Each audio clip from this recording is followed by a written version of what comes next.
Hello friends, இன்றைக்கி நம்ம டேஸ்டியான ரவா லட்டு செய்ய போகிறோம்.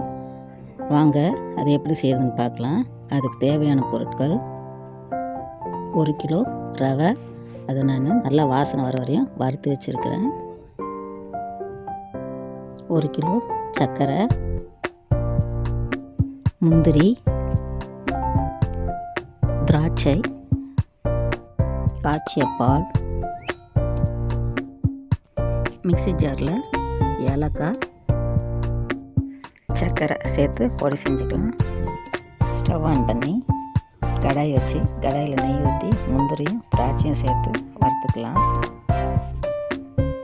ஒரு பாத்திரத்தில் ரவை, சர்க்கரை, தேவையான அளவு ஏலக்காய் பொடி, நெய்யில் வறுத்த முந்திரி, திராட்சை எல்லாத்தையும் சேர்த்து மிக்ஸ் பண்ணிக்கலாம்.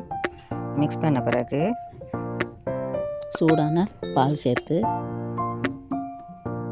உருண்டைகளாக ஊற்றிக்கலாம். இப்போது டேஸ்டியான ரவா லட்டு ரெடி ஆகிடுச்சு. ரவா லட்டுடைய டேஸ்ட்டு சும்மா அல்டிமேட்டாக இருக்கும். நீங்களும் இந்த ரெசிப்பியை ஒரு வாட்டி ட்ரை பண்ணி பாருங்கள். உங்களுக்கு இந்த வீடியோ பிடிச்சுன்னா லைக் பண்ணுங்கள், ஷேர் பண்ணுங்கள், சப்ஸ்கிரைப் பண்ணுங்கள். பாய்.